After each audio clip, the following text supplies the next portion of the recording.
इस वीडियो में हम अफ्रीका की रिवर्स को जानने वाले हैं। नाइल रिवर ये दुनिया में सबसे लंबी नदी है।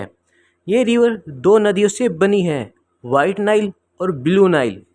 ये 11 कंट्रीज में बहते हुए भूमध्य सागर यानी मेडिटेरियन सी में गिरती है।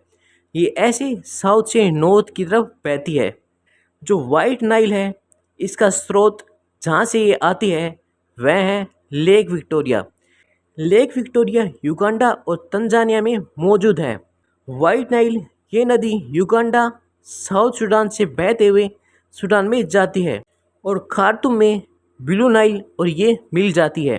ब्लू नाइल ये नदी लेक ताना से उत्पन्न होती है जो इथियोपिया में है और ये सूडान में खार्तूम में वाइट नाइल से मिलती है।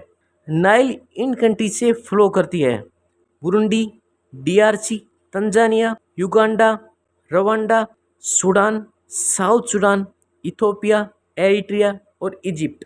नाइल रिवर पे ग्रैंड इथियोपियन रेनेसेंस डैम बना है जो इथियोपिया में है, जिसके कारण इथियोपिया, सूडान और इजिप्ट इन तीनों के बीच इस डैम के लिए डिस्प्यूट है। इजिप्ट में भी नाइल पे एक डैम है, इसका नाम है आसवान डैम, जिसपे नसीर झील बनती है। नेक्स्ट है कोंगो रिवर।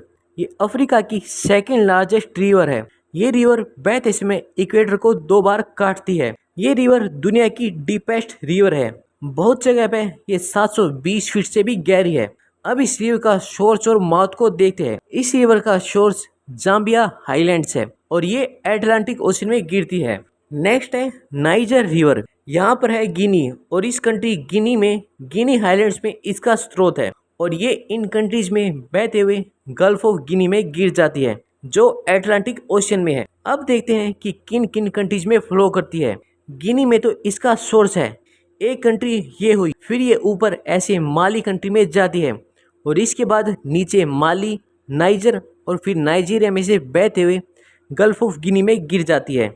ये अफ्रीका की तीसरी लंबी नदी है। फर्स्ट पे है नाइल और सेकंड पे है कोंगो और थर्ड पे है नाइजर रिवर। इसकी इम्पोर्टेंट ट्रिब्यूटरी है बेन्यू रिवर। नेक्स्ट है लिम्पोपो रिवर। इस नदी का सोर्स है वह है मारिको रिवर और क्रोकोडाइल रिवर के कॉन्फ्लुएंस पे जो अफ्रीका में है और ये इंडियन ओशन में गिरती है। ये इन कंट्रीज में से फ्लो करती है: साउथ अफ्रीका, इसके बाद ये बोत्सवाना के बॉर्डर के साथ फ्लो करती है और जिम्बाब्वे के साथ भी बॉर्डर पे फ्लो करती है और इसके बाद मोजाम्बिक। नेक्स्ट है जाम्बेजी रिवर। ये अफ्रीका की 4th लार्जेस्ट रिवर है। ये जाम्बिया के इस साइड से ओरिजिनेट होती है। बुक की लैंग्वेज में नॉर्थ वेस्टर्न पार्ट या उत्तरी पश्चिमी हिस्से से उत्पन्न होती है और ये इन कंट्री से बहते हुए इंडियन ओशन में गिरती है। जो फेमस विक्टोरिया फॉल्स है वह इसी रिवर पे मौजूद है। कमेंट्स में बताओ विक्टोरिया फॉल्स किस कंट्री में है। अब देखते हैं कि किन कंट्रीज में बहती है। पहले जाम्बिया से ओरिजिनेट होकर वह अंगोला में जाती है, फिर नामीबिया के साथ बॉर्डर बनाती है और फिर से जिम्बाब्वे के साथ बॉर्डर बनाती है। बहुत बॉर्डर बना रही है ये तो, और अंत में मोजाम्बिक में जाती है। ये 6 कंट्रीज में बहती है। नेक्स्ट है ऑरेंज रिवर। क्या इस रिवर में बहुत संतरे मिलते हैं इसलिए इसे ऑरेंज कहते हैं? कमेंट में बताओ। इस रिवर का सोर्स है वह साउथ अफ्रीका की ड्रेकेंसबर्ग माउंटेन्स में है। ये अटलांटिक ओशन में गिरती है। नेक्स्ट है सेनेगल रिवर। यह रिवर बैफिंग रिवर बोकोई रिवर के माली में मिलने से बनती है। यह अटलांटिक ओशन में गिरती है। ये गिनी, माली, सेनेगल, मोरितानिया में से फ्लो करती है।